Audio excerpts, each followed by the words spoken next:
Good morning, good afternoon, good evening. Welcome back, ladies and gentlemen, to the Future Podcast. Yes. Today is wonderful episode 27. 27. We're Almost almost 30. 30. We're getting there. We're a few Yep. shy. Today is a continuation of the new series of going over the great qualities of specific directors. Today is a very interesting episode. It's going to be Quentin Tarantino. It's going to be one of my favorite ones. Yes. This is a very unique director, as you would say, in the directing world. He's By got a far. very broad, very few movies, but those movies, they stand out They stand out very much. very much to where he's compared to, when you become compared to, and they go, oh, it's kind of like a Tarantino film. You know, everybody always has that saying Because he's just that because of good. what he's done in that short amount of time. And sadly, that's going to come to an end very soon. But hey, let's cherish what we got. Appreciate the beautiful art that we got in movie form. With his movies, this is going to be one of the ones for the adults, I feel. Adults only, 100%. These are big boy, big girl movies. Yeah. These are ones you have to be have an ID for. If you wanted to watch these in public, Yep. we won't be swearing like sailors, but these movies, we don't condone underage kids to watch these unless their parents are okay with it. It's not. I mean, I was lucky. I had parents that were okay with it, but let's just, not everybody's that fortunate. Some are better than others. Some are a little bit more. I got lucky in that aspect because I literally got to watch him from start and what will be his finish Which is my pretty cool. entire life. Like That's pretty awesome. It's been fun watching what he does. This one, I have no specific order. I do. So his is in release order. I'm a nerd. So he got his in release order. I just go. Yeah. I just go off of what I know, and then if I had to add to it, I always have to double check my research. There you go. But Nothing wrong with that. Keeping it honest. I just a lot of. I mean, there's not a Tarantino film that I go. I don't want to watch that. They're all pretty good. I feel there's no one I can't watch. Yeah, and literally, like you said, it's not that he's done so few films that you can name them all off the top of your head. Is that if you're a fan of one of his films, it's a virus. You want to watch all of them. See how good he is. And it's quite easy to just ramble them off the top of your head and maybe forget one. That's with any director. You always blank on one random one, especially when you're going off the top of your head. Yeah. Because with us, we've seen a lot of movies. It's hard sometimes. Yeah, it's all, we're all humans. Everybody's going to forget from time to time. You get jumbo mumbo brain up in there. But I'll start with what I got on my first one. In the comments, just what's your favorite Tarantino film? You have a favorite scene, your favorite actor, favorite character out of all the movies he's done. We love to hear from y'all. There's so many characters. So many great characters. It's hard to pick. I said I'm going to love this episode because I love good character work. We're going to go deep in these ones. He's had so many good actors work for him. I'm going to start with a very well-known, probably my top two of his movies, Inglourious Bastards. Yeah, yeah. Remember when he showed me this film, he's like, it's going to be a good movie. He was right. It was pretty good movie the first time I watched it, and anytime I get a chance, if I see it on TV, I'll watch it. We've quoted it before. Brad Pitt is hilarious in this movie. Oh my God, Gorlami. One of the best scenes in the whole movie. The whole is just, and the thing is, this is one of the most. Same thing with like Jenko. It's such a simple storyline. It happened. Yeah. But the little tweaks he adds to it to make its own story. Yeah. Like, obviously, World War II happened. We had spies in Germany. Jews didn't like the Germans. No. So, the movie was historically all there, except for the ending part was obviously made for a movie. Yeah, so when they're got Tommy guns shooting Hitler in the face. Yeah, pretty sure Not quite how it happened. Not quite what went down, but hey, we can all dream, can't we? Yeah. It's amazing. And then you have the scene where what's his name is drinking the milk at the beginning, which became a meme. Christoph Waltz. Yes, he's phenomenal in every single movie he's done with him. He is such a unique human being. What he can bring to a character, I love any of his movies. So simply frightening. Because he's so small, but it's like you're so serious, and when he tells you he's gonna like kill you or hurt you, you know he's not kidding. Yeah. And you're like, how are you gonna do that if you're that small? I mean, and him in that movie, okay, Inglorious Bastards, it's so maniacal and he's having so much fun while he's doing He's it. enjoying it. And it's like And it's because he's good at his job. He's called the Jew Hunter. Uh, you can. there again, don't get mad at us if you're saying these are slurs. We're clearly quoting a film here. Yeah. They call him the Jew Hunter, and you know he explains in that opening scene so well why he's Hmm. good. Uses a great analogy of how eagles and rats. You know, eagles won't catch the rats if they don't think like a rat. And then he's as he's sitting above them, he drinks it. It's like a reward. That's what became a meme out of that Yeah, movie. It was a meme for a long time. yeah, And then as he's sitting above them, as you said, he's talking about that, and they're like they move like rats yep. as they're under the house. Moving around, And it's scurrying. it's like it's so crazy to think that you're so good at hunting other people Yeah, that he's having fun with it. he has He's fun making with it. analogies for it. He's It's a he's game. drinking their drinks in their own home. Like Yeah, it's like he didn't care in that movie, and no, you could see him whenever he's messing with Brad Pitt in that scene. yeah. Say it again for me. What's that What name was that? again? Gorlami. And then you have the bears you whenever he's knocking into the tunnel, Oh man, and that's an awesome scene to hear him just knocking. Eli Roth. Awesome, Okay, awesome in that. I'm blanking on the name. They were trying to get somebody else to play that part, and I want to say it was Adam Sandler, and I'm not joking with that, but he Oh was yeah, busy. You know, he already had something going on, and it's like that would have been amazing for him to pull that off. it would have been interesting to see what he would have done with that role. To see him go serious like that, but Eli Roth pulled it off. You know, and He made you it's believe it. just terrifying when you see how brutal war really was back It then. was especially that's probably they say the worst one. But I love how, because he's Aldo the Apache, we're going to get our Nazi scalps and we're going to leave them with the mark that they can't take off. And that's when they would leave the swastika carved on their foreheads. All those scenes are crazy. He picks up that big old butcher, or not butcher Bowie knife, knife, but Bowie yeah. knife, and he just. God, can you imagine that? Well, But in hey, one scene too, because I love how Tarantino shoots his movies. I love his visuals. I love how it's so simple, but it's so perfect. Because you never really see them do it, except for at the end when they're doing it to Christoph Waltz. And you can see a little flap of skin move as they're doing it, and you will cringe every like, time. He's so simple with the way he shoots things like that, I but love it works. his trunk shots. Yeah. That's if you ever there's always a director has that iconic shot like last episode Christopher Nolan. It's the back shot when you see the back of the character. Mm-hmm. For him, he loves those trunk shots when they open it like in Pulp Fiction. Yeah. I just.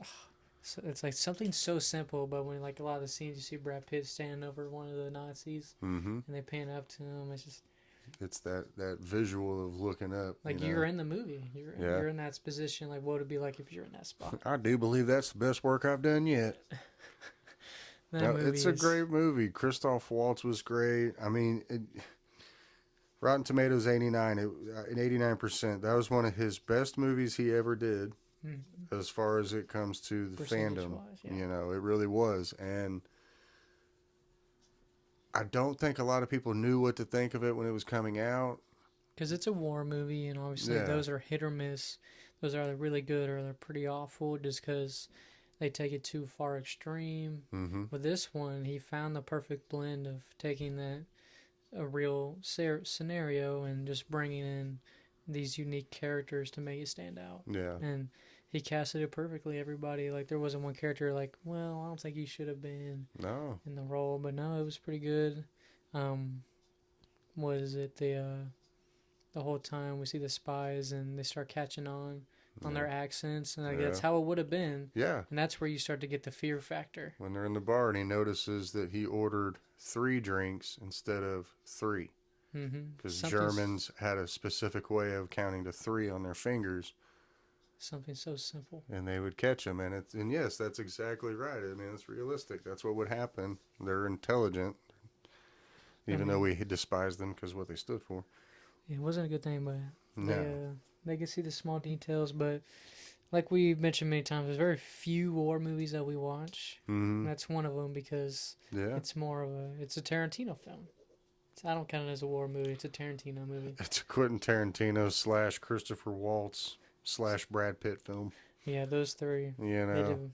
I mean, they had a great supporting cast. You know, you got Michael Fassbender in there and a few others. Yeah. But I mean, you boil it down, it's Christopher Waltz and Brad Pitt, or Just, sorry, Christoph Waltz and Brad Pitt. I mean, just fighting it out the whole movie. yeah, But yeah, that ending part is like you said, where you see him carve it, and it's just like that's what they want to stand for. They're gonna stand for it forever. oh yeah. This isn't a oops, I made a mistake. Like you Well, continue to do it. because he asked them all the same question. I bet when this war's over, you're going to like to go back home, take off that little SS uniform, and act like none of this ever happened. But we're going to give you something you can't take off. I'll give you something to remember this for forever. Yeah. So yeah, Glorious. That's a good way to start, man. And Glorious Bastards. I mean, that's definitely one of my favorites. Do some I homework. mean, it's there's only a couple that I really wouldn't put at the top. They're all my favorites. I mean, I've enjoyed every one of his films, but That one's up there. It's just so good. it really is good. And I lend a lot of that to Christoph Waltz. Oh yeah, same thing. Like to see him and Django with Jamie Foxx, those two, Yeah. phenomenal dynamic. To see those two side by side the whole movie. And to see him flip sides, we'll just jump into that. We'll go into Django That was my next. next on the list. That works perfect for me. So we'll just go into Django next, which was actually the next film after *Inglourious Bastards*, which got Tarantino back into the front and everybody excited about his films again because, yeah, he had a good run, but then he kind of, stood back, helped another director that we'll get to later make a few films. And then he come back with *Inglourious Bastards*, and then right after that, Django. I mean, not right after. It was a few years later. But the next film in his installation. Christoph Waltz and Jamie Foxx in that one. Mm-hmm. I mean, like you said, to take what, in hindsight, is somewhat of a simple story. Slave wants his freedom, has to work for it in order to free his wife. And just, it's a pretty basic story. But going through, like, the challenges and how cruel that time was. Yeah. Just if you haven't seen this movie, we won't be able to quote this one. Oh, we will not be quoting a Django. lot of this movie. It's a very... It's going to be hard to find a quote you can say in this movie. Yeah, I don't think we can, for obvious reasons. If you haven't seen it, you need to watch it, then you'll get that little joke right there. But this movie is not for the lighthearted, to say the least. It's very brutally realistic of how that time was with slavery and everything like that. Mm-hmm. But to see, like you said, he went from playing the worst Nazi ever to playing the guy who's helping the slave get his wife back. Yeah. It's like you're helping him become free and then help him get his wife to be free. Yeah. So it's like to see him do that back to back, to play the worst and then the best character. Yeah. And it's just like it shows you when an actor and director know how good the story is, we'll do whatever we can to make that happen. And as much as those two are great, one of my favorite Leonardo DiCaprio characters ever. Oh yeah. Playing Mr. Candy. Oh, so my far from God. what he's ever done. It is. Aside from the fact that they gave him some disgusting ass teeth. Yeah, those teeth are. Ooh, some nasty, nasty teeth. It's like, ooh. But his awesome southern drawl that he put on, and of course the infamous, scene where he improvised after cutting his hand wide open by slamming a glass by accident. Slams a glass, and what was it, like a big old chunk, like Oh, his yeah. palm. And then where he rubbed it on that girl's face wasn't in the scene at all. Nope, and terrified she was, you could tell. And she's like, oh. Real reaction, and I mean everybody around, but the fact that he was so good and he did that so well and he was such a scene leader. He knew what he had to do. That the rest of them followed along until he either stopped or that director yelled cut. And Tarantino is not going to cut until you say you don't want to do it, because if it's looking good on camera, he's going to keep rolling. It's just, and that's a good director. You didn't call for me to cut because you hurt yourself and you're still going on with the scene. Yeah. I'm not going to stop rolling. I want to see what this is. Yeah. Let's see where this goes. Let's see. And it's organic, and that's what's great about it. And it was one of the most talked about scenes in that entire film. Yeah. Once people truly realized, so that wasn't scripted. You're like, oh, that's shit. his real blood. And he was the one that decided to keep rolling with it. Like, it's wow. Like, okay, man. Kudos to you. Yeah. And that shows a dedication to not only your artwork, but to, I want to make this story and this character great for this director who gave me this opportunity. Yeah, man. Django.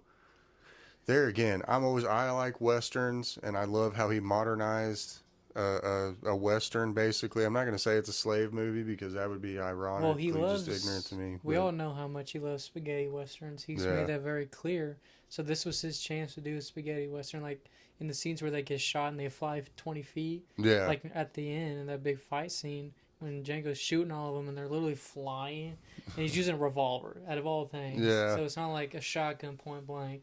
And no, it's a revolver over the steps, like a staircase that's like 30 steps. So it's far reach, but that's spaghetti It's western for you. spaghetti western. Yeah, And he, like all of us, we all grew up off of that one genre for some reason, and yeah. that's what he grew up off of. And he's finally had the money to do whatever he wanted, to get whoever he wanted in a movie, and he said, "Let's have a good time." And he did. I mean, and I'm one of my favorite scenes in that whole movie is when they're trying to all gather around lynch mob style with Jonah Hill and Don Johnson on the horseback, and they're trying to put their hoods And on. they have the little hole. That's one of Nobody the can funny see out of the scenes. holes, and I can't see yeah. shit.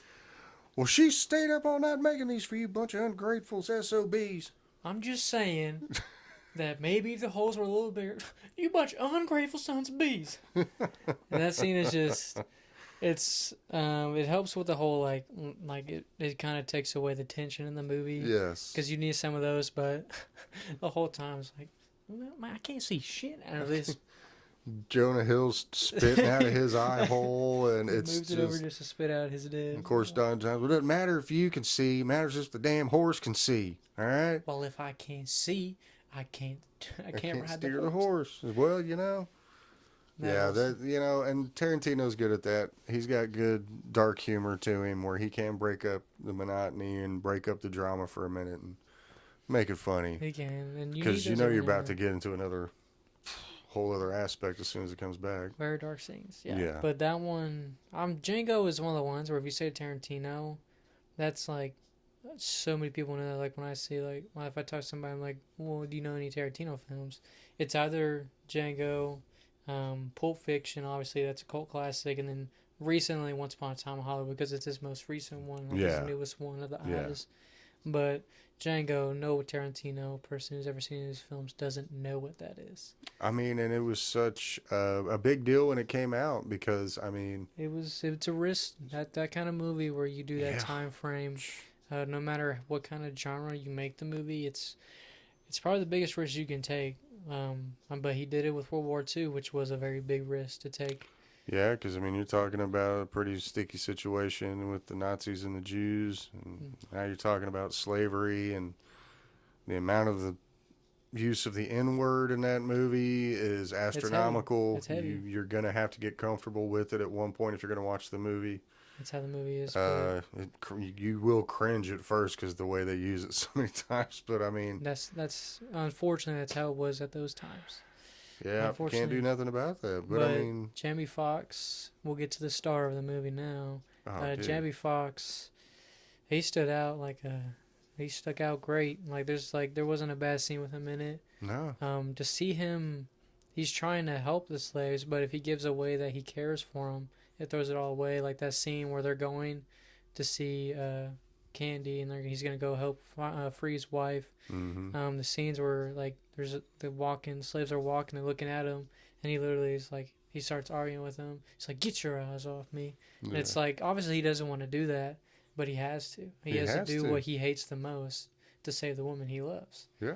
So it's the way his character grows over the whole movie. He learns how to read and write. He learns how to shoot, and he's learned how to survive. Yeah. And like you said, Christoph Waltz, just to see him like counteract with him the whole time. Yeah. And he's a dentist. Yeah, he's I a love yeah. that little tooth on the little carrot. It's a phenomenal movie. There's not a scene where you're like, I want to turn this off. It keeps you, it pulls you in every scene that it can. Yeah, it really It's- does. And phenomenal cast, phenomenal movie. I'll watch it anytime it comes on. Never get tired of watching that one. No. Jamie Foxx is a leading man. You know, it was nice to see him finally get his dues with that. I know he's had a few with like Ray, you know, but He got to shine. he's a good actor. I don't think he gets enough attention. I don't think he gets enough He opportunities. doesn't get enough. But recognition. I know he kind of bites back and doesn't follow the status quo because he's more his own man. Yeah. And that's respectful, you know. He does what he wants. That's what you Stay do. humble, dude. But Yeah, Django, Django, that's easy top if you haven't watched, 4 for me. that's probably that one and Pulp Fiction. Those two, if you haven't seen those are the biggest homework pieces, I would say. Oh Um, yeah. I'd be shocked if nobody who's watching this at this point that knows what we're talking about hasn't watched Pulp Fiction. I don't know how you haven't watched it. It's his biggest movie. Django, please watch it.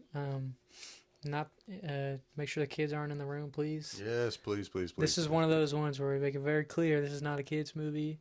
We're both grown adults. Yes. So Quentin Tarantino does not make family films. no, not really. Not at all. It's okay. Sometimes we just need adult time. Yeah. My next one, I mean, we're already talking about it. Might as well go into Pulp Fiction. Let's bring it up, dude, because that's my number 1 from him. So, Pulp Fiction, where do we begin with this one? Wow. The starting scene of the whole movie. I was going to say, you know, that or Christopher Walken talking about a watch up his ass for 5 minutes straight. I mean, there's so many ways you can go about talking about this movie. You talk about the scene where they break into the apartment. Say what one more time. Oh, man, Sam Jackson's my hero. That's probably... I love you, Sam Jackson. That's probably my favorite movie with Sam Jackson. I mean, it's hard to say that's not his favorite movie. I honestly think that's my favorite character that he's ever done. It's so awesome just to see him play that character. It's just, well, and even Tarantino told him, you know, I'm writing something for you. Because Sam Jackson was supposed to be in Reservoir Dogs, okay? Yeah. Which was Tarantino's first film. Great film. They were friends. He thought he was going to be able to get in there and get a movie going. And he said, I don't have anything for you, but, you know, I've got something I'm writing right now, and I've got a part I'm writing for you. I need you in this movie. So, I mean, yeah, Sam Jackson was playing Jules, but he's playing Sam Jackson. He's getting to have the time of his life playing the character. You could tell. And him and John Travolta, which had revitalized his career. Oh, yeah, big time. Those two had a good dynamic together, you know, as an on-screen duo. Great duo. I love their duo. It's so funny. Well, but the whole freaking cast, I mean, and this is when he started using the same people over and over again, because this was only his second film. So, but it's great. I mean, great cast, but the first scene is the best opening scene in a movie, I think, almost ever. I love that opening scene, just two people in a coffee shop. Kind of reminiscent to Reservoir Dogs, if you think about it. Yeah. You know? Could see it that way, and that's probably what he intended. It's kind of reminiscent to Reservoir Dogs in a coffee shop talking, you know, talking about no. And then it just almost breaks into utter chaos immediately. Just out of nowhere. But I love that. You got a couple in the coffee shop talking, you know, about how they've been robbing banks and this and that, you know. Then too crazy. You know, and then they finally go, yeah, well, you know, maybe we should just rob this cafe. Honey Bunny. Honey I Bunny. love Tim Roth, Honey Bunny. You can be abomination to others, but you'll always be Honey Bunny to me. Honey Bunny. That movie's phenomenal. Yeah. Like I said, the whole scene where they're interrogating him and he's eating his burger and he's like, starts drinking his soda. Yeah. What? Did I not just say it one more time? Speak English and what? Ain't no country I ever heard of. That movie's phenomenal. You have the iconic dance scene. With Travolta and Uma. Which is still probably his most recalled. He dances in every movie, it feels like. I just love the whole movie. I mean, you know, and I can sit here and go from start to finish because I have it pretty much memorized. It's awesome. But between that dance scene, what it leads up to when she's overdosing, and that iconic scene. Eric Stoltz is trying to tell him how you got to stab her in the chest with a syringe. 3 times? No, you're not going to stab her 3 times. You got to stab her 1 time, but you got to stab her really hard.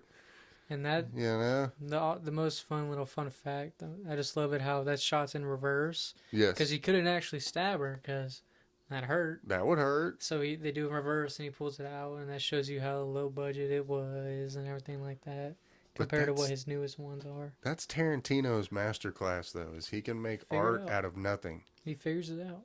And that's why he's friends with someone named Robert Rodriguez, and we'll talk about him a little later. But Pulp Fiction, man.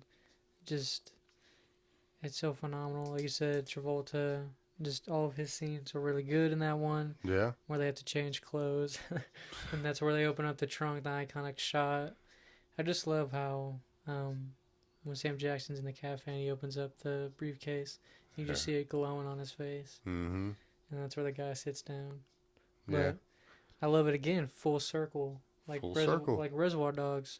Like the movie comes around full circle. Yep. The start is the end. Those are some of the best or worst movies. Yes. If you can make a movie perfectly go around in a circle and make you wonder where it all started, like where's the starting point of the movie? Yeah. You question that throughout whole Pulp Fiction. Like where am I supposed to start? Well, I just love how he did it like a comic book. How it would jump around from story to Mm-hmm. story to tie it all in together, and he did such a phenomenal job with that.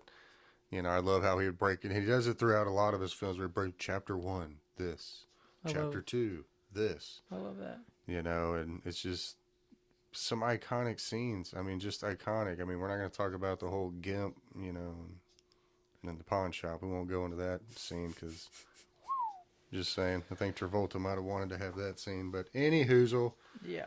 no, I mean, yeah, you got the dance off. You got them eating at the old school diner, and she's talking about, you know, the pilot she was on. He's promising not to laugh, and she said, but it's a joke. You're supposed to laugh. And he was like, yeah, but you know what I mean. Yeah. It's like, You I'm not know, gonna. it's just there's so many things. The Royale with cheese. You know, there's just so many things from that movie. Honey bun. Yeah, Honey Bunny. It's hard to pin it down. Ving Rhames, Christopher Walken. One of my favorite scenes is where he's talking to a young Bruce Willis about how he was in a POW camp with his father and he had to hide this watch up his ass. I had to hide the watch. This uncomfortable hunk of metal in my ass. It's You so know, it's terrible. just like it's so iconic now. It's like, where do you come up with that? It's so genius. There's Tarantino there for you. Yeah. It's so random, Very random. but it just fits it so perfectly. It does. Pulp Fiction, man. And that is his highest rating Rotten Tomatoes movie ever made that he's ever made. Second film in, 92% Rotten Tomatoes. It's pretty damn good. Pretty damn good. And I mean, it's sad that some of his others, you know, they were close, but you know, some people just don't understand expression. Maybe you didn't like that one as much as the other. But I mean, all in all, I mean, we'll get to the movie in a minute. There was only one of his movies that ever did terrible. We're not even going to really get into it. I'm just going to get it out of the way right now. And that was called Four Rooms. And it was the movie he made right after Pulp Fiction back in 95. Tim Roth and Antonio Banderas. It got a 13% on Rotten Tomatoes. I'm not gonna lie, I never watched it. I never watched it just because it didn't really appeal to me. You know, I can be biased if I want to and say that, but We have the choice not to watch. We don't have to watch every movie. you know, There are some movies we don't watch. when you hear certain ramblings that it's not good, you kind of trust your gut and you trust certain people you hear it from. But yeah, but yeah, man, Pulp Fiction, and there again, this is the second film that he did, second consecutive film where he does a character in his own movie. Yeah. You know, so you kind of see him wanting to do that. And I think for a director, he's a decent enough actor because he understands what he's supposed to do. Django. What is he, an Australian cowboy? Yeah, he's an Australian cowboy slave runner in Django, you know, and blown up by dynamite. Reservoir Dogs, he's one of the guys that are in the heist. Pulp Fiction, he's the one that they go to his house after they shoot the guy's face off in the backseat of the car. Needs to get cleaned up. Shit goes everywhere, and they go to his house. Damn, this is some good coffee, Jimmy. I know how good coffee, James, or Jules. I buy my coffee, okay? I don't need you to tell me how good my coffee is because I buy that shit, okay? It's like, I know it's good. I know it's you good. don't have to tell me. He's perfect. Yeah. It's like, you gotta have fun with it. You gotta play the funny characters. You know, he doesn't interject himself too much into his own films, just enough that you get a sense that he wants to be a part of it. You know, he wants to be one of the guys, and that's kind of cool. Reservoir Dogs, I think he did that one because he had to, right? Cause he, Probably. I think that's the role that Sam Jackson's supposed to get. I think I heard that somewhere. I might be just... It might have been, but it was probably more for money reasons. He was Yeah, probably because like, a lot of those people said you didn't pay him a lot until after the fact. Yeah. Because when it's the first movie, you take that leap, you're like, this is a pretty damn good story. Like, a lot of them say, like, they want to do that movie. He's like, you gotta trust me. You gotta trust me, and you know that's probably why he, like you said, that's probably why he was in that role. Couldn't afford. he's a convincing person because he has literally like the same people constantly wanting to work for him, and they all throw out great performances. So it's like He's doing something right. But we might as well Yeah. get into Reservoir Dogs. Talked about it. let's do Funny. it because I mean shit. Oh, this one's gonna be. Oh, it's been a while since I watched it, so Gotta go off my memory. I wanted to rewatch it, didn't have time. I'll carry you through it as much as I can. Okay. Reservoir Dogs. Like I said, it's a full circle movie. It's Yeah. basically it's one of those where it's a loop. Wherever you start it, you continue. I had a sneeze, go away. That hurt.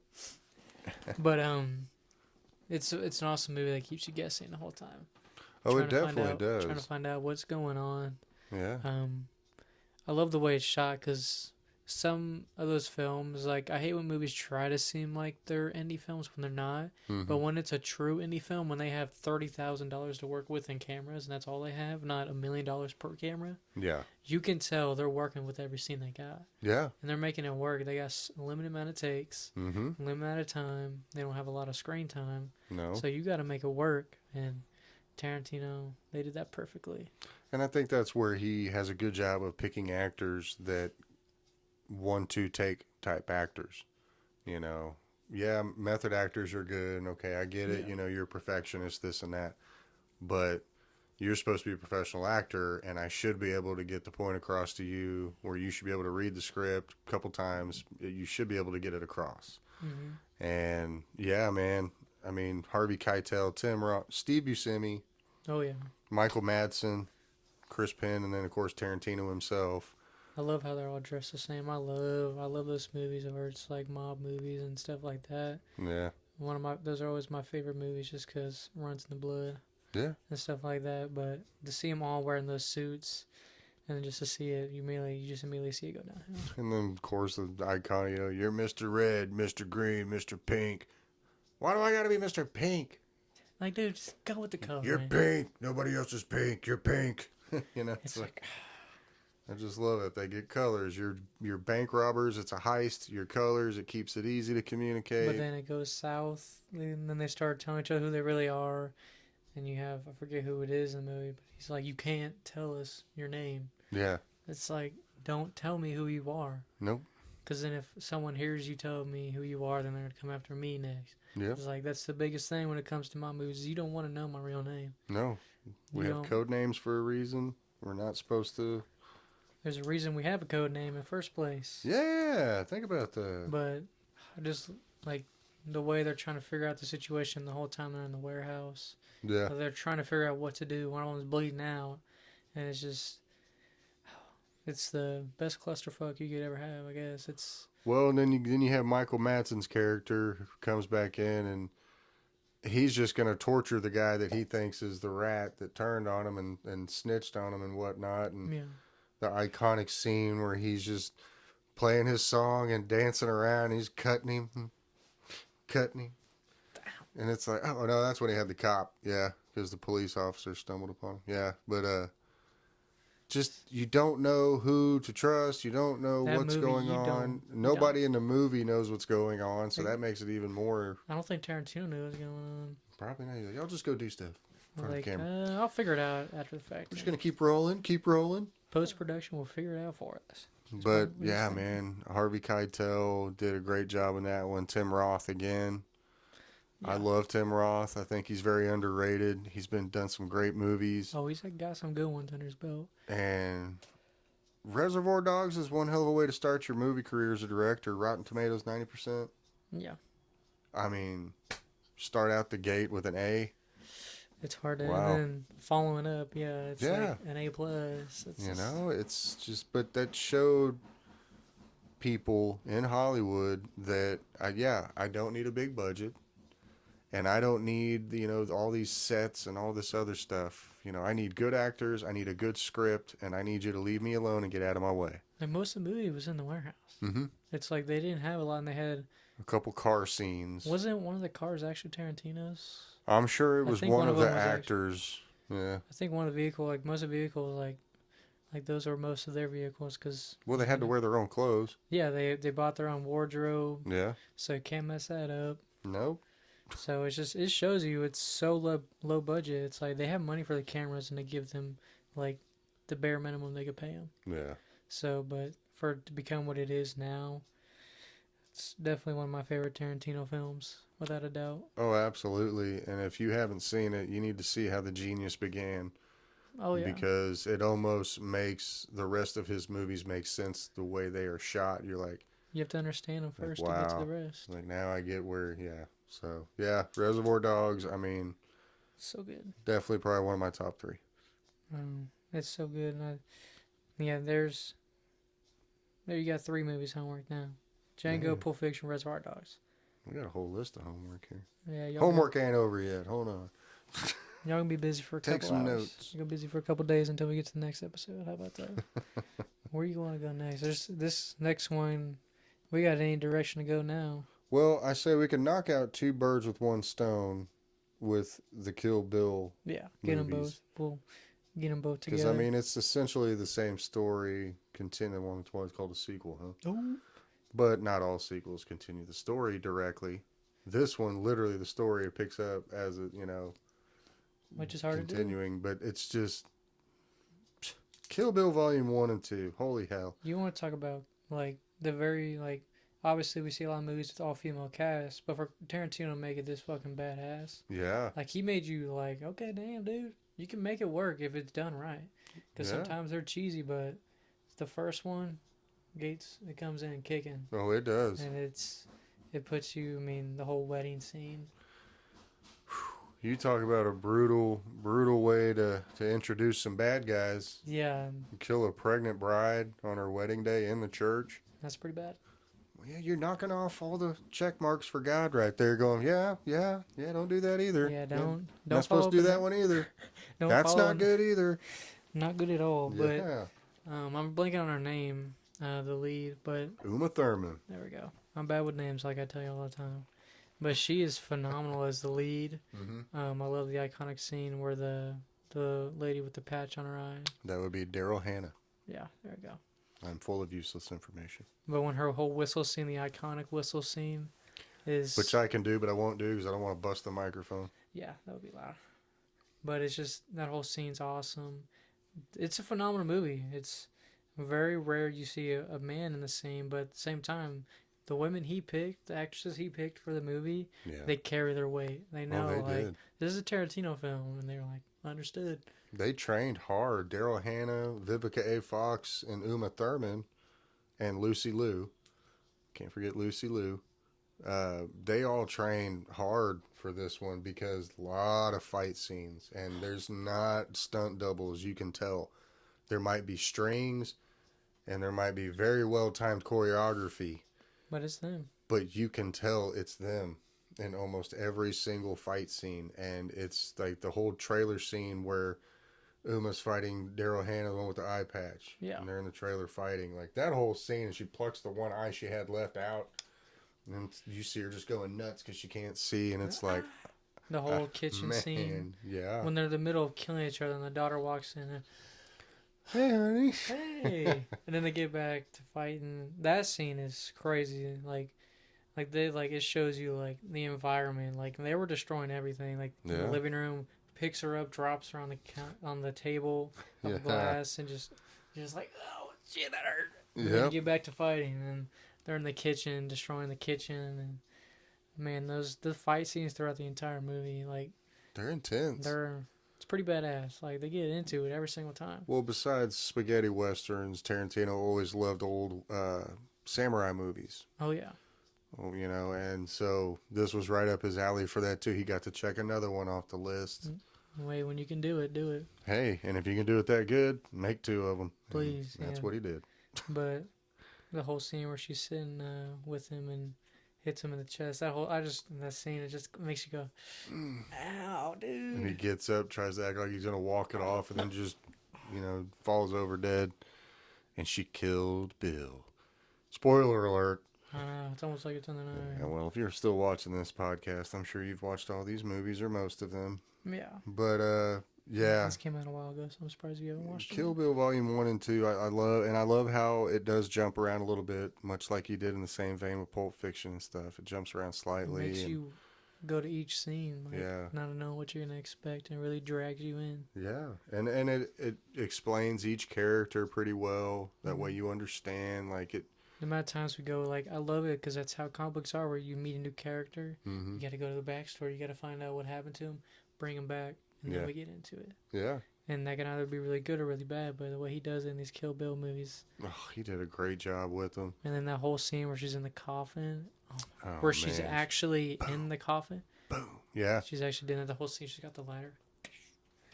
trying to punch her way out and dig her Mm. way out of her grave, and the whole, montage of her training to learn kung fu and Oh yeah, going through all of that, and it's just so brutal to watch. Um, I just Michael Madsen is so devious in that one.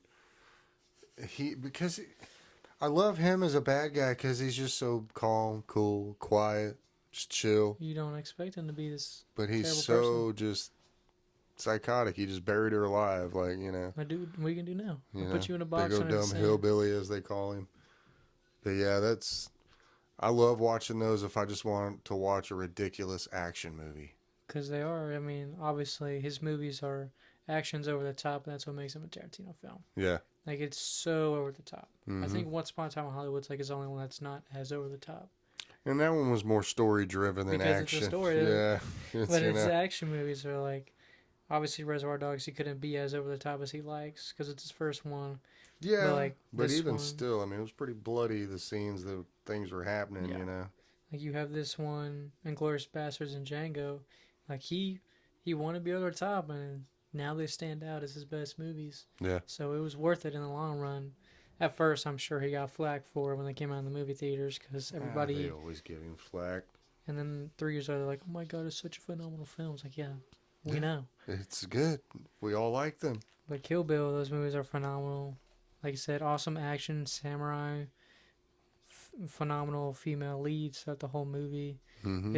They're good watches. If you haven't watched them, you're missing out. Honestly, Clever movies too. Make you Very think. clever. Yeah. They're good. And they got slow parts, action parts. So it's a good mixture. Tarantino, he delivered very well. Can't complain. No, hell no, I won't complain. I was hoping for a volume 3 just to see if there was some other way, but really, I mean, the story ended the way it should have. So yeah, it's one of the ones where like it's one of those times where you want more, but you're like, maybe I shouldn't need more. I mean, she got her daughter back. She killed everybody she set out to kill. So it's like you kind of. There's not much more. It'd be cool. It's just the action is just awesome. You want more. Yeah, that's the only thing. I just liked cool. how he shot those movies. It's like I just want more action. That's all. But yeah, I love those hell too. Yeah. We go to the Hateful Eight next. Oh, I love the Hateful Eight. Yes, That's a good one. This is one I haven't watched in a really long time, so give my memory some little bit of leeway in this one. But phenomenal cast all around. Yeah. Again, got a unique cast, unique situation. It's a hell of a whodunit western. I'll tell you that much. Which is he loves whodunits. Like they're fun. They are fun. Especially when you're the one who knows who did it, and you get to watch everybody else try to figure it out. I love whodunits because it's like a puzzle. It's a maze. You're trying to go around with each character, figure out who's doing what, why, and that's one of the ones where they're trapped there. Yeah. So it's like they're dissecting each other, trying to figure out. Blaming each other, pointing the finger. Well, you did this and you did that. It's like, no, yeah, no. At the the haberdashery, as they call it, Minnie's haberdashery.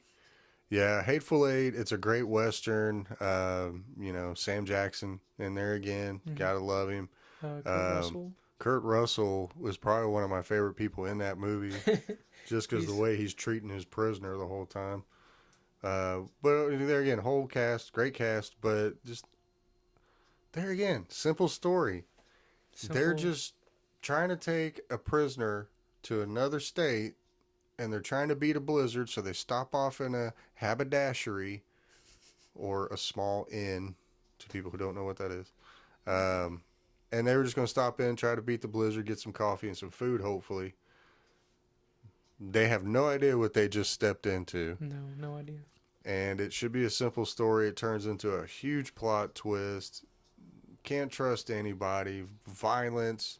And the fact that it's a blizzard, they're stuck in a cabin. Got nowhere to go. You got nowhere to go, so it's either we figure this out and we survive, or we're just going to kill each other. And the iconic scene where Kurt Russell breaks the guitar. The story behind that, if you don't know, I'm sure most of you know, Wasn't supposed to break that guitar because that was the real guitar with I forget whose signature and who it belonged to. Very expensive guitar Yeah. worth thousands of dollars, and Kurt Russell thought it was the prop, and he shattered it across the bar countertop.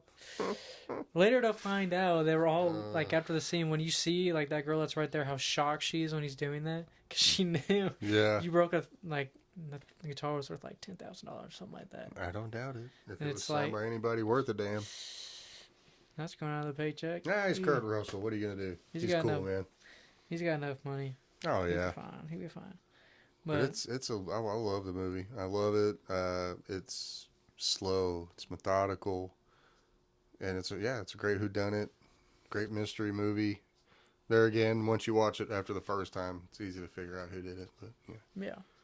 But it's one of those ones where it's like once you do watch it, you're like, that's pretty damn good. it's good. And I'm gonna kind of leave that one unspoiled because it came out in 2015, but it is the newest movie besides Once Upon a Time in Hollywood that he's done. The So fact that it is an actual true whodunit, I don't really want to give that away. yeah, we'll let y'all who haven't seen Yeah. it see it. Let y'all relive or Yeah. finally live in the moment of that movie. But The Hateful Eight, man. Great one. I was excited when that came out because after Django, I was worried because we got like a 3-year break before we got that. And I was like, man, is he done? Sometimes they scare us like that. Yeah. Like we all thought Christopher was done, and then he did Oppenheimer, And it's like, and then we got scared again that he was done. He finally announced another movie. Tarantino says he's gonna be done with this next little mini series thing. But, they like to say that until they come up with a good story or someone else comes up with one and When you have more free time than what Yeah. you already had, you're artistic. like yeah, I mean, he might be autistic too, but he's he definitely might have a little artistic. bit of both. He's got a little bit of both, but hey, I like that special dude. that special dude makes some special movies. How about that? Well, before we get to the last one that we should talk about, we're going to briefly span over the other two that he did. I know you probably have one of them on there, Okay, let me hear what you got. but the other one I know you don't because we talked about it. But we'll talk about 2007's Death Proof real quick. If you're not into horror movies, if you're not into blood and guts, it's not really a horror movie. It's just gory. I mean, it was all right. I have it on DVD just because I'm weird like that. Kurt Yeah. Russell. Other than watch it. that, you've got Rosario Dawson and a couple other hookers in there. It's just nothing but boobs and ass and Pointless. death. And it's just, I don't know if he was just trying to get something out he needed to get out and make or what. If it was something that the studio told him he had to do, and maybe he was like, okay, well, here's this piece of shit. You can, They're like, you have to do one more. You can't make any more. He's like, yeah. fuck. But that one, I mean, take it as you leave it. I didn't really, it was all right.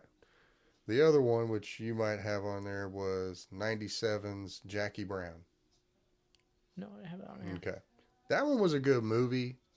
It's not one that I go back and watch constantly, but I will watch it. Mm-hmm. I mean, it was a good cast. I mean, unbelievable cast. You got Robert De Niro, Sam Jackson, Michael Keaton, Pam Grier, and you got Chris Tucker in there. Drug smuggling, going wrong kind of movie, and there's funny parts, and there's serious parts, and there's action, and it's a good movie, but it did not get as much attention as some of his other films, and knowing that you hadn't seen it, and knowing it wasn't on the top of my list, I wasn't going to dive too far into that Just one. kind of go over briefly. But it's a very good cast. It's a very good movie. It's probably one of Sam Jackson's best characters that he's done as well. Like, he really stole that movie. Yeah. In my opinion, and the fact that he's on screen with someone like Robert De Niro and he stole the movie, that tells you how good Sam Jackson is. It's pretty good. But I say with those out of the way, now we can get to the creme de la creme, his latest film. His latest film, which I enjoy a lot. Yes. Once Upon a Time in Hollywood. Has a lot of my favorite actors in it. Yeah. All phenomenal actors, actresses. Yes. Where to begin this one? It's a good time period that gets touched on a lot, but not in a lot of good ways. You have two of the leads, both, well, I guess all three. You have Margot Robbie, Brad Pitt, Leonardo, all three belovedly loved in Hollywood. They all play their own unique character. Brad Pitt is a stunt double.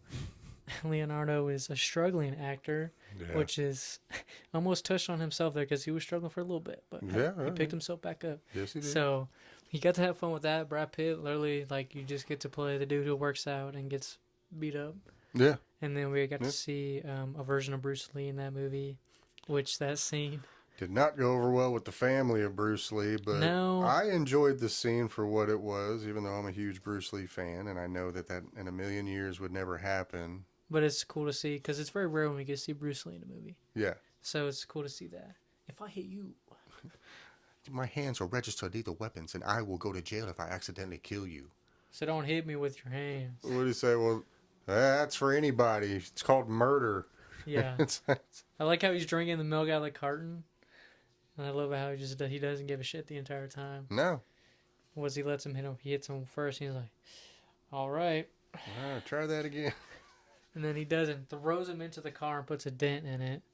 And so I love that whole scene because Brad Pitt, and I don't know the actor's name who played Bruce Lee, but those two are perfect in that scene. Yeah. The whole break-in scene is hilarious because he just had a joint that was drugged, was laced with something else. Yeah. So he's on cloud 59. He's on cloud 9. He's up there. He's way up there. So he's in there and he's like, huh. I love how he just has a can. He's just like, funk. Bonk. Ouch. It's like, oh. It's like, how do you react to a can being hucked at your nose? Well, that's right after he to the dog, and the dog attacked the other person. Yeah, that's where we got our introduction to Austin Butler in the big Yeah. Hollywood movies. What was your name? I'm the devil, and I'm here to do the devil's work. No, something stupid. No. Rex, Mex. His name's Tex. That's it. That's it. And then he calls his dog. That whole scene, he gets stabbed and he's all doing. He's like, oh. Because he's higher than shit, so he doesn't know what's in his leg. He's like, oh. Well, we get the iconic Leo doing the right there, doing the pointing and whistling meme. Oh, when he's in the couch. Yeah, right there. Oh, You know. he's Oh. catching himself on the screen. But that's one of my favorite Leo movies now. I love how he really played a washed up actor well. Because, I mean, you see that all the time in Hollywood. Like, Yeah. growing up in the business for as long as he has, it's like, okay, so I play this dude I met a million times in this job. Yeah. So, and That's all I'm doing. that part where he keeps making the daiquiris in the blender before they rob the house. the little hippies are in that car with the muffler. And he's like, what are y'all doing? Get that loud car out of the neighborhood. Get out of here. He's got the blender drinking the half frozen, half melted daiquiri. In the scene where they break in, he's drunk in the pool. Yeah. And he's all, it gets just a flamethrower. He doesn't know it works because he's drunk. He finds out it does. She's like, oh. Ah. She's all burning alive. And then he's got his girlfriend in the next room that's being held hostage. Oh, that movie it's funny. And there's a few serious parts, but it is funny whenever Brad Pitt goes to all the hippies were all hanging out. Yeah. I'm blanking on it, but it was the cult from back in the day that they're referencing that was in that area of Hollywood. But the whole part, he's trying to see the old guy. Can I see him? He's sleeping. Well, I think he'll wake up. I think he'll wake up if you go wake him up. He can't see well. Well, that's okay. I'll talk to him. But another classic Leonardo Film. doing his own thing. The scene where he's in his movie trailer and he's having a meltdown. Tarantino said that he was like, that was all improv. He goes, I gave him a few keynotes and I told him, I want you to just go off on yourself. I want you to have a full-blown hissy fit. That's probably what a lot of them go And through. that's one of my favorite parts of the whole scene. You're going to forget your lines? You know, He's just going off on himself. just starts, no, you going to stop drinking? No, you ain't going to stop drinking. You know why? Because you're an idiot. Go make another one. You know, he's just bad-mouthing himself. But you could tell he had fun with that. you know there's actors that probably do that They in get in their between a own bad head. take. It's like, well, look what you did wrong. Yeah. But way to go. Don't get you fired off this film. And then the whole scene, the little girl's like, you're my favorite actor. Thank you, darling. Thank you. No, it's a great movie. You know, it's long, but it's awesome. I mean, holy hell, great film. To think that, you know, if he ended it on this, I wouldn't have been upset. Wouldn't have been upset because if you're going to start with Reservoir Dogs and end on Once Upon a Time in Hollywood, It's a pretty good way to go in and out. man, Pretty damn good. yeah, you're leaving a champ, buddy. I mean, you're retiring world champion, in my opinion, when you do that. I But wonder if that's why he hasn't released the miniseries, because he keeps thinking how to make something better. He's like, I don't think I can. and that's the thing, and Sometimes you need I to leave it. appreciate that as a fan because as much as I would love to get more work out of him, it's like, yeah, but it's gonna Tarnish. tarnish it. It's gonna dwindle the good parts of what would normally be. It's like that's where the patience is a virtue, and we can wait a few years for each of his films because they're It's worth good. it. Same thing with Christopher Nolan. Like a Yeah, lot of the next episodes, like it's worth it.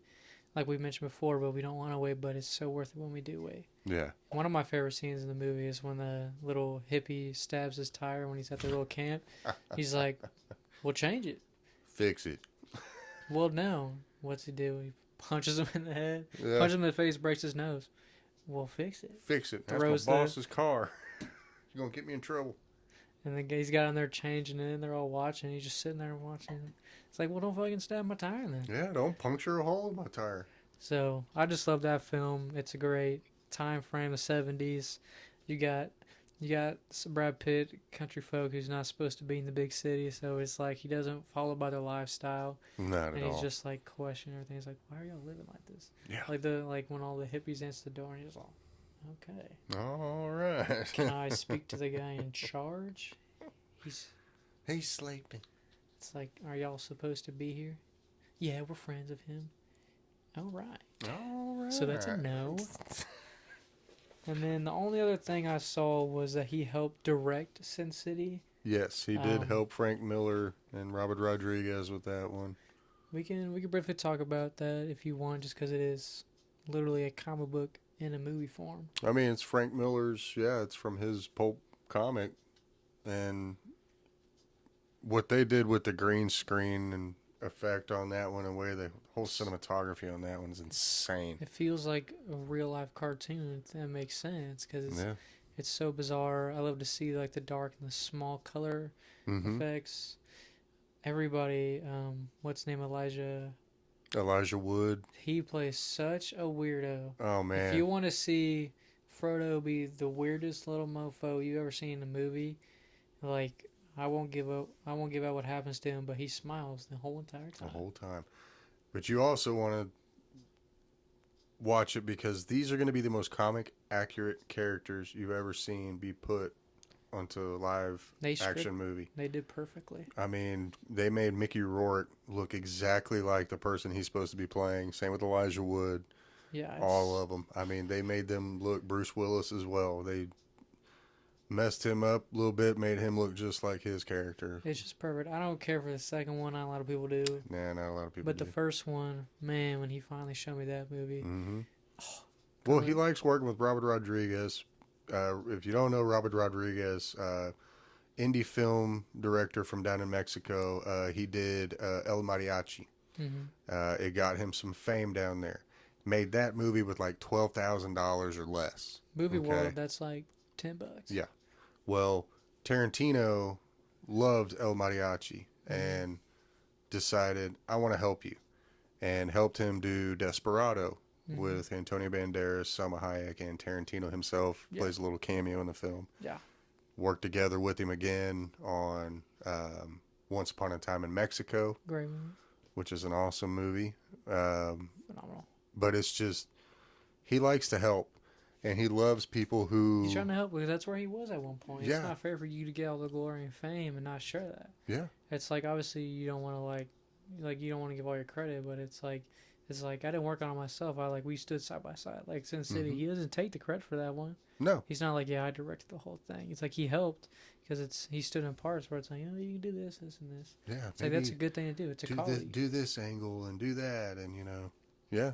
But it's awesome to see like certain directors kind of go out of their comfort zone and like help others. Like you said, like he did like his first movie. Like that's where he was. He had a little bit more money, but it wasn't like a significant amount more. I like watching George Lucas and Spielberg work together. You know, it's insane. It's awesome. Some people's chemistry can create You really never good know. stuff. You don't know until you try. That's the fun part about directing is you're the one behind the camera. Mm-hmm. And you put it all together. You're the puzzle maker. Yeah. You got all the pieces. One doesn't fit right. Well, that one does. Put that in. Plug that in. And there you go. But Tarantino, this one was a fun episode. I think we ought to do Spielberg. Throw y'all off y'all's axis for a little We'll while. do some Spielberg next. We'll do some Spielberg. next. We'll get that in the middle of next week. Yeah. This is gonna go up same day that we're recording this, so it's Saturday. I hope y'all enjoy. This one was really fun. Let us know, like I said at the beginning, let us know y'all's favorite movie. If you have a favorite character, scene with that character, or just a scene in general. That might be a hard one because there's a lot. There's a lot. And I mean, it's there's even though we can't quote them on here, it's some of the most quotable movies. Yeah. Can't do it right now. Don't want to get canceled. No, but let us know. If you have more than one, that's fine. The more the merrier, I suppose. Yeah. But let us know after we do Spielberg. Let us know who you want us to do next. Well, there's a lot of good directors. Oh yeah, I've already got a few in mind I want to poke at. So some episodes will be longer than others. So these are not going to be the same lengths, no matter. So it's going to be hard to keep. But we enjoy it. I hope your day is going good. Whether it's morning, afternoon, evening, you continue to have a good day. Continue to have a blessed day, a blessed week, everything like that. It's officially the end of the first month of the year. Yeah. It's crazy to think we're already in survived. February. We survived so far, so continue to just enjoy life, live life, watch movies. Share with us any new movies you watch or anything like that. I watch random movies all the time, so I just watched Grumpy Old Men and Grumpier Old Men right before we did this. Yeah, I watched Awakenings. Why not? Awakenings a couple nights ago with De Niro and Robin Williams. Mm-hmm. Very good movie. Yeah. So take with that if what you will. Watch that one. That one's fun. But I think that's going to be the end of episode 27. We're 3 shy of 30. Another another milestone for the future podcast. Yes, sir. I hope you all have a good rest of y'all's day. Peace.